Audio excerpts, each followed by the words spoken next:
mist rolls over the Blue Ridge Mountains like a living shroud. As it wraps its cold fingers around the stone spires of the largest private residence in the United States. Deep within the dense forests of Asheville, North Carolina, stands a monument to Gilded Age ambition that refuses to surrender to the passage of time or the silence of the grave. The Biltmore Estate is not merely a collection of limestone and marble, but a vessel for memories that have festered into something far more unsettling. Visitors who walk these manicured grounds often report a sensation of being watched by unseen eyes that peer from the high arched windows. The grandeur of the estate conceals a history of tragedy and obsession that lingers long after the final tour bus departs for the night. George Washington Vanderbilt II dreamed of a European chateau nestled in the American wilderness, and he poured his vast inheritance into carving this limestone behemoth from the earth. Thousands of laborers toiled under the hot southern sun to erect a palace that boasted 250 rooms filled with treasures from around the globe. Yet for all its architectural splendor, the house possesses a heaviness that presses down upon the soul of anyone who walks its endless corridors after dark. The very stones of the foundation seem to have absorbed the energies of those who lived and died within these walls. It is a place where the boundary between the living and the dead is as thin as the gold leaf peeling from an antique frame. The construction of the Biltmore was a feat of engineering that defied the limitations of the 19th century, but it also demanded a heavy price in sweat and blood. Workers spent years laying the massive foundation and creating a self-contained world that operated with clockwork precision. Behind the scenes of lavish parties and high society gatherings, there existed a labyrinth of service tunnels and hidden passageways where the servants moved like ghosts. These hidden spaces were designed to keep the help out of sight, but now they serve as conduits for something far more supernatural.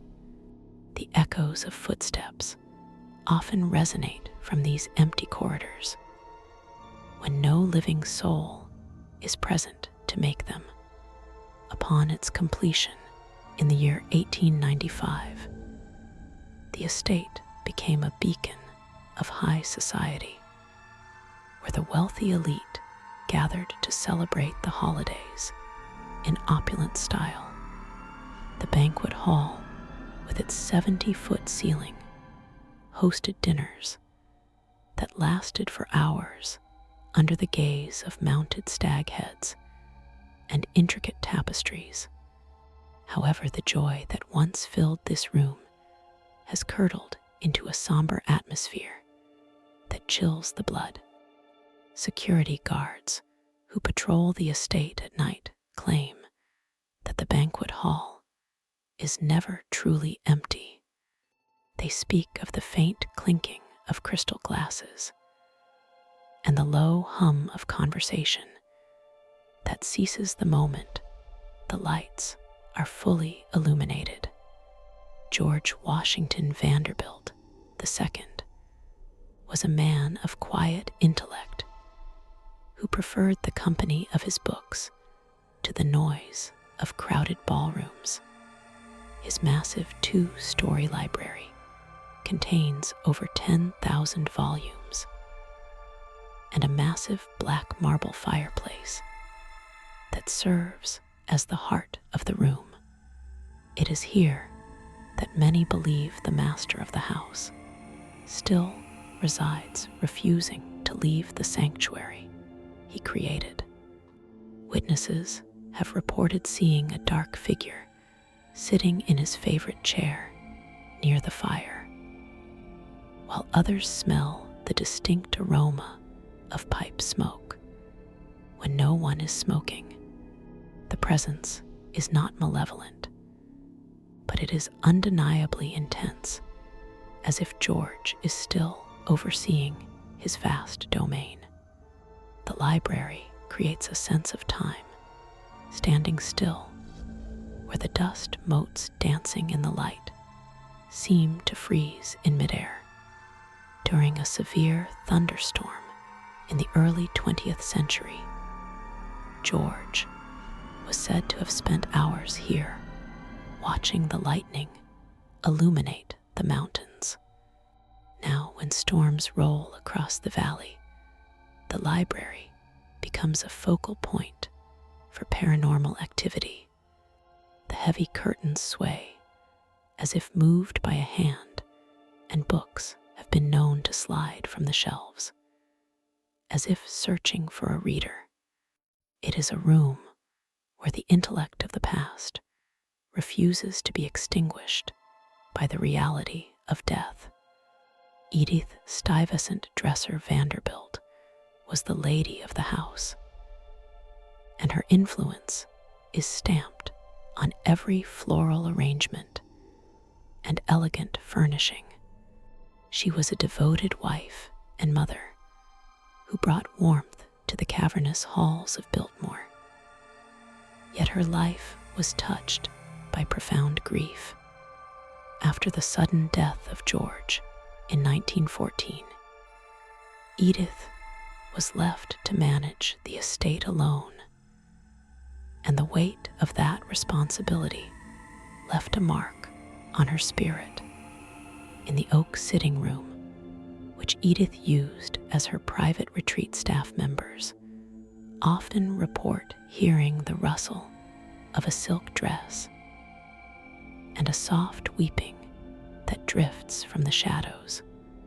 The oak sitting room connects to the bedrooms and served as the emotional center for the family, where they discussed their private lives away from the guests.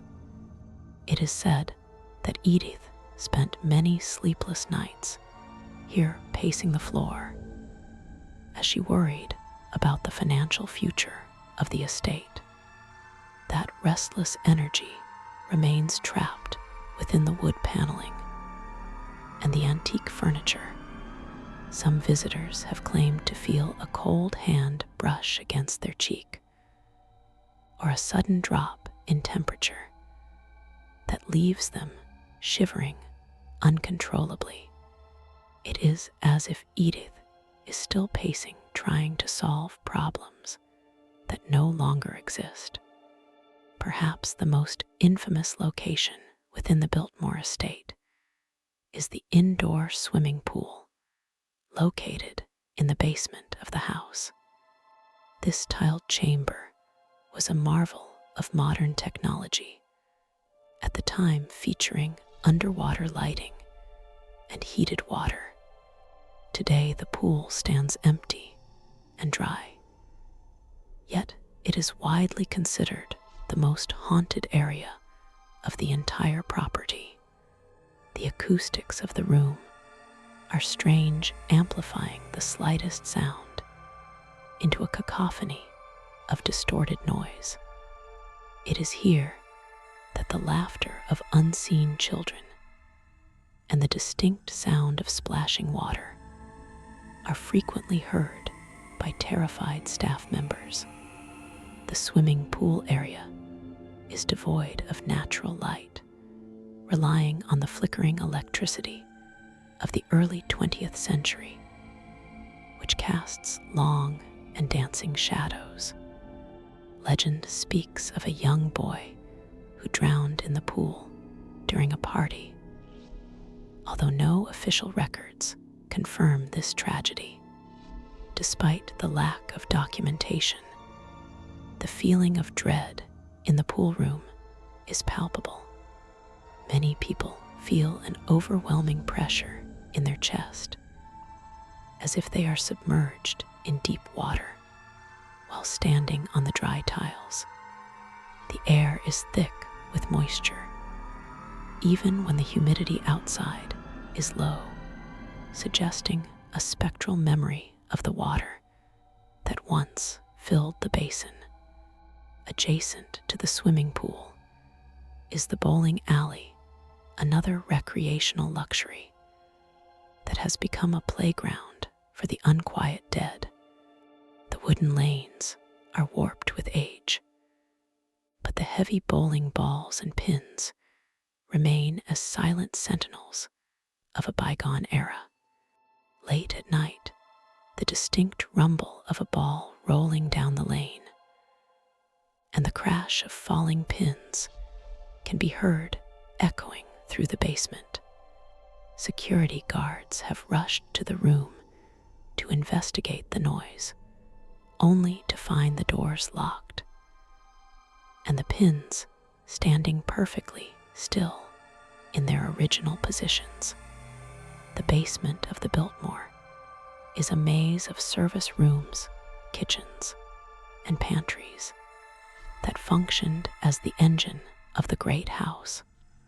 It was a place of constant motion where servants worked 18-hour days to maintain the illusion of effortless luxury upstairs. The energy of this labor seems to have imprinted itself on the very atmosphere of the lower levels. In the main, kitchen pots and pans have been seen swinging from their hooks without cause, and the smell of roasting meat sometimes wafts through the air long after the ovens have gone cold. One of the most disturbing rooms in the basement is known as the Halloween room, which features walls covered in bizarre and colorful murals.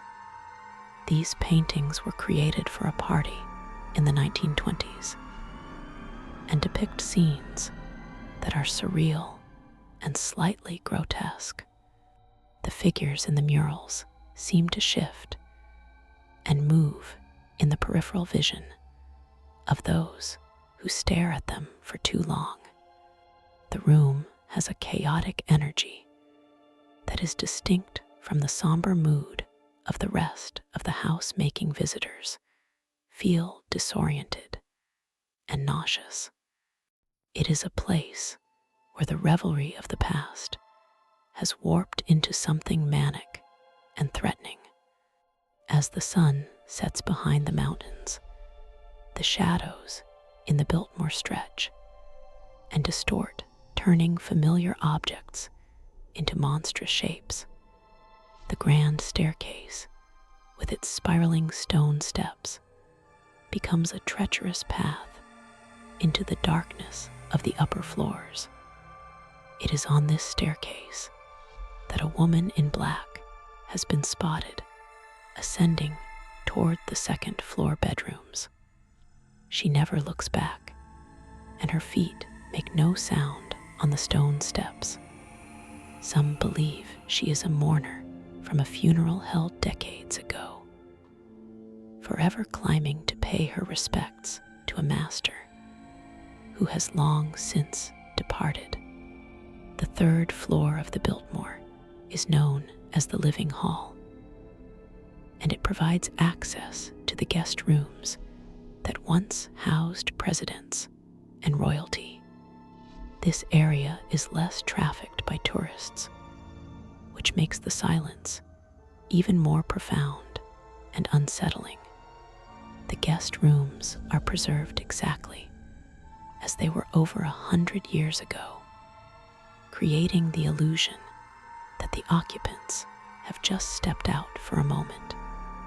In these rooms, maids have reported finding bed linens rumpled, as if someone had been sleeping in them, despite the rooms being cordoned off from the public. One particular guest room is said to be inhabited by the spirit of a headless orange cat that roams the halls of the estate. While it sounds like a tall tale, numerous credible witnesses have reported seeing an animal dart between their legs or seeing glowing eyes at floor level. This spectral feline is often associated with bad luck, and seeing it is considered an omen of misfortune. The presence of such a bizarre entity adds a layer of surreal horror to the otherwise dignified hauntings of the Vanderbilt home. George Washington Vanderbilt II died in 1914 at the relatively young age of 51, following an emergency appendectomy in Washington. His body was brought back to the estate and laid in state before being interred in the family mausoleum on Staten Island.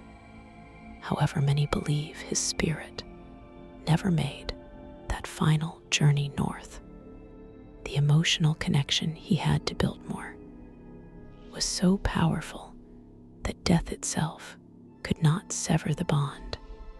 His presence is most strongly felt in the bedroom, where he spent his final years at the estate, gazing out at the land he loved.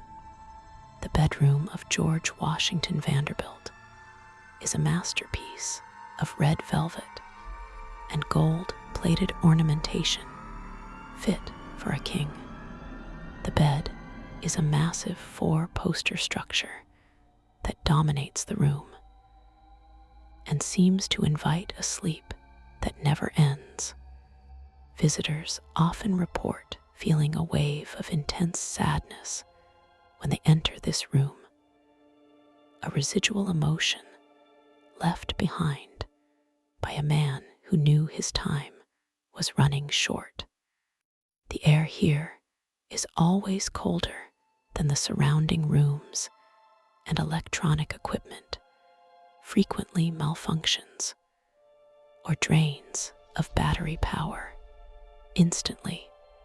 Edith Vanderbilt lived for many years after her husband, and she eventually sold large portions of the land to the federal government to create the Pisgah National Forest. Her sacrifice preserved the beauty of the region, but it also isolated the house even further from the outside world.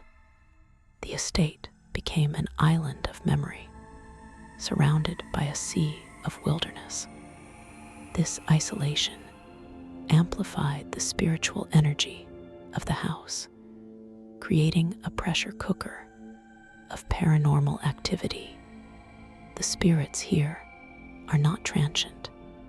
They are trapped by the very geography of the landscape.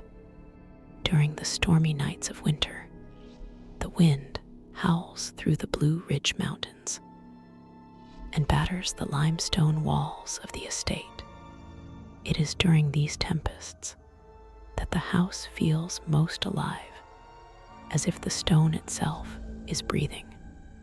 The windows rattle in their frames, and the chandeliers sway precariously, casting shifting shadows that look like dancing figures. It was on such a night that a security guard reported seeing a full spectral party in the Winter Garden complete, with music and guests in Victorian attire. The Winter Garden is a glass-roofed conservatory filled with exotic plants and a central sculpture of a boy and a goose. The lush vegetation creates a jungle-like atmosphere inside the house, blurring the line between the indoors and the outdoors. The ghost of a woman in a white gown has been seen weaving through the palms, and ferns her face, obscured by a veil. She moves with a desperate urgency, as if searching for something she lost among the foliage nearly a century ago. Deep in the sub-basements of the Biltmore, there are tunnels that were used to transport coal and supplies without disturbing the residents. These tunnels are dark, damp, and claustrophobic, stretching for miles beneath the manicured gardens. Few people are allowed in these areas today, but those who venture down speak of an overwhelming feeling of dread. The darkness in these tunnels is absolute, and it feels heavy, as if it has physical weight. It is here that the darkest whispers of the estate are heard, voices that do not belong to any human throat. The servants who lived at Biltmore had their own hierarchy and their own dramas, which played out in the cramped quarters of the upper floors. The female servants lived in small rooms on the 4th floor, and it is here that the sound of sobbing is most frequently heard. It is believed to be the spirit of a maid who fell in love with a stable hand, but was forbidden to marry him. Her heartbreak has permeated the walls, creating a zone of sorrow that affects anyone sensitive to emotional energy. There is a room known as the smoking room, where the men would retire after dinner to discuss business and politics. The room is masculine and dark, with heavy leather chairs and a large fireplace. The smell of premium cigar smoke is often detected here, even though smoking has been banned in the house for decades. The scent is fresh and pungent, as if a cigar has just been lit. This olfactory haunting is one of the most common experiences reported by visitors and staff alike. The expansive grounds of the estate, designed by the legendary landscape architect Frederick Law Olmsted, are just as haunted as the house itself. The gardens are a maze of blooming flowers and winding paths that can easily disorient a wanderer.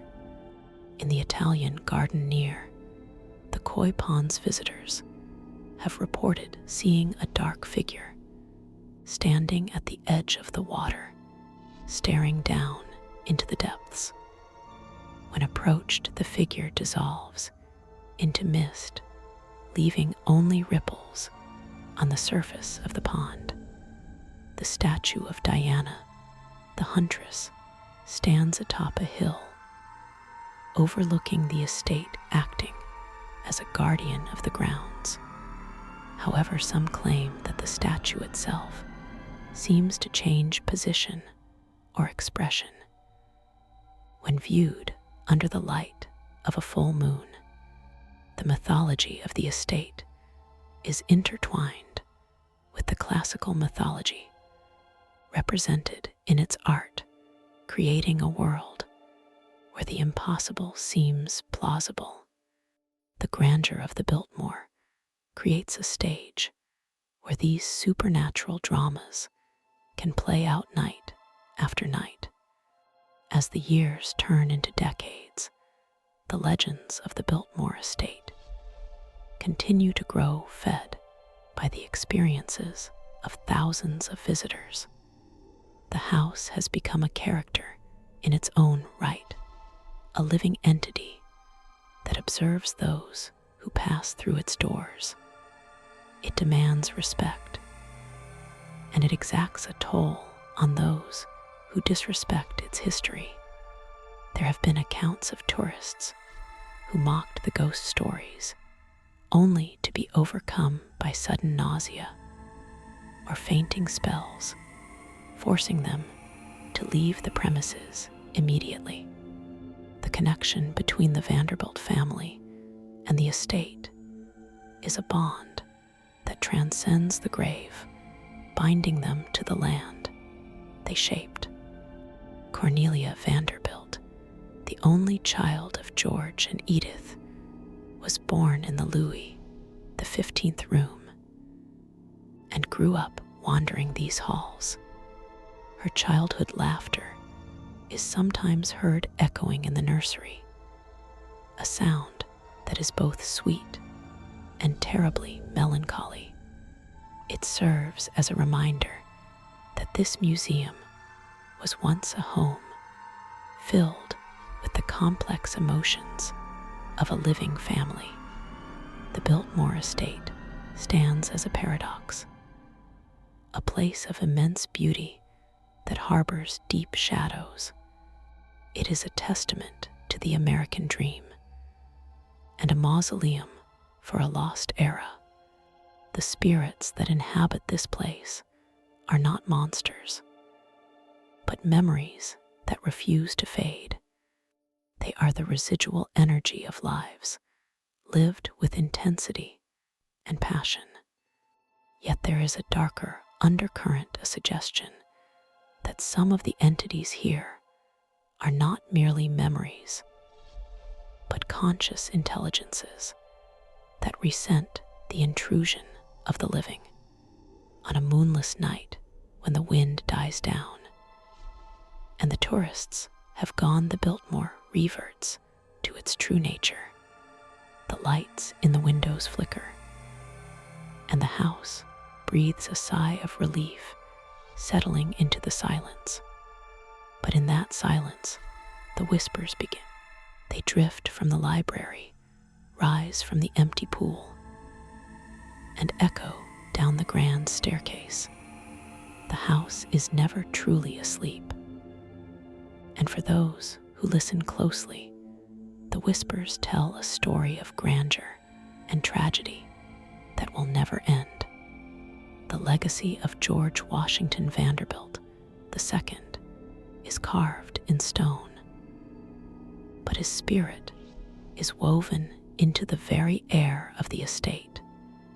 As you leave the grounds and the great house fades into the rearview mirror, you may feel a lingering chill, a sense that something has followed you from the shadows. The Biltmore Estate does not let go of its guests easily. It plants a seed of unease that grows in the dark, ensuring that the whispers from the past continue to haunt you long after you have returned to the safety of the modern world.